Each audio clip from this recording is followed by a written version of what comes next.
from the ruling authorities, and to do that, of course, there usually had to be a bribe of some kind.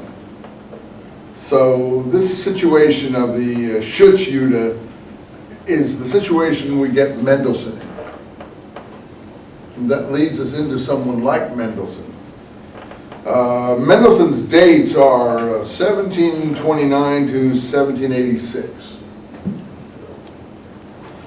1729 to 1786.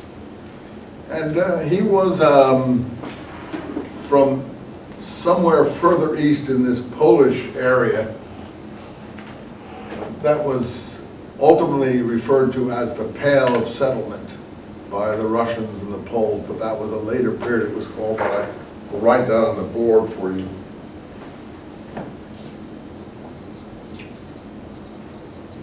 I mean, it really didn't have international borders that were so clearly defined. I'm sure that individual counts, nobles, and others felt there was a border there someplace between Poland and Germany, but there was no Germany yet. Germany didn't coalesce until Bismarck's time. You didn't have an actual country, Germany, that coalesced. You had places like Prussia, East Prussia. You know, again, you'd have to do the modern history of Europe to understand, you know, what you had at this time. So, even to speak of Germany, there are little principalities that didn't unify into a country until the 19th century. So, finally unified. Maybe that was one of the problems in Germany, that it was such a recent creation, and that's our problem again that we're facing in the Middle East. These are such recent creations that the traditions of political tolerance and respect and institutions and so on, that didn't have time to develop on a comprehensive level, perhaps. That may be what triggered this horrendous reaction after World War I in Germany. All these are interesting theses to explore. I don't have the answer for what happened, but I think you don't get this happening in countries like England so much, or Italy, or France. Spain's another question, because Spain had a unique history of a weird kind. Muslim conquest and then a Spanish Reconquista that took 800 years. The Reconquista in Spain went on from 700 to 1400.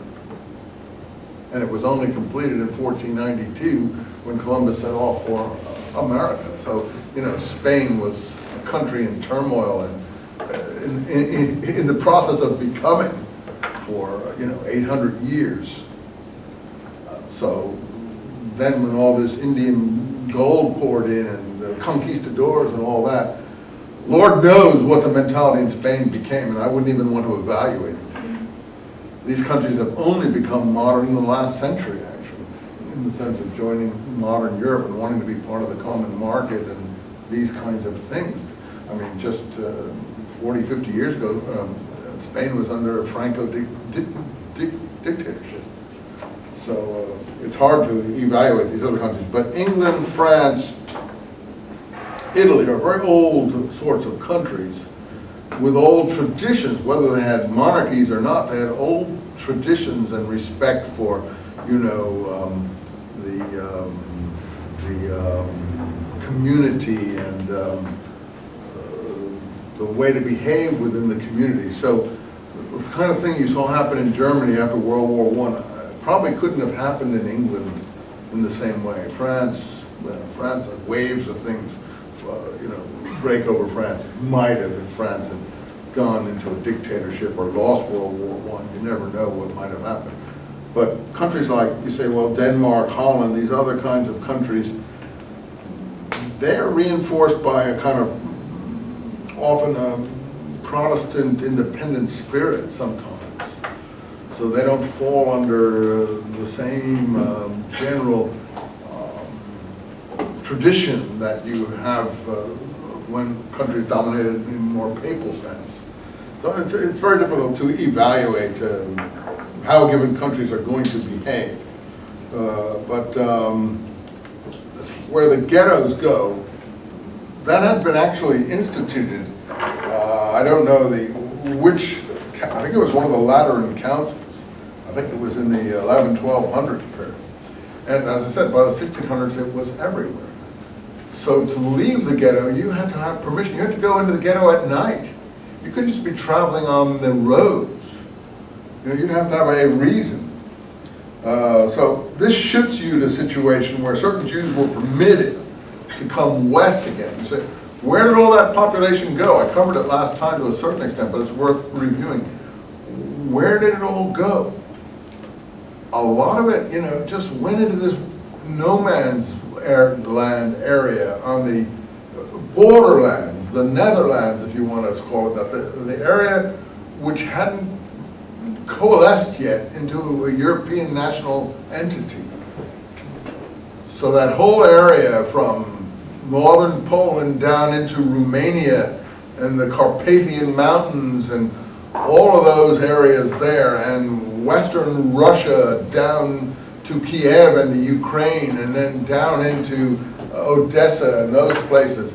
That's where the massive Jewish population ended up. Now, how much of it was already there?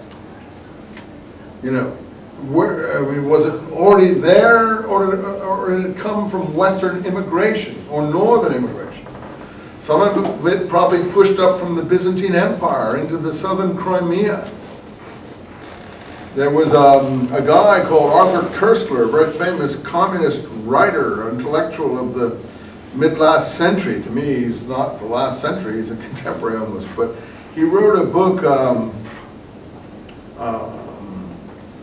getting what the name of it was, but his argument was that the Jews of Eastern Europe were largely the product of conversion of the Khazars, of the, what he called this tribe, the Khazars, which is where we get the term Hussar from.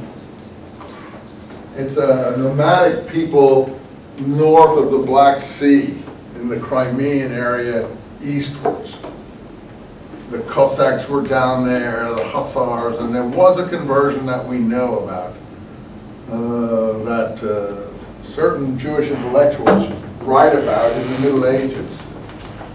Maimonides is aware of it, but the most famous one who is aware of it is Judah, or in the Hebrew, Yehuda. Halevi.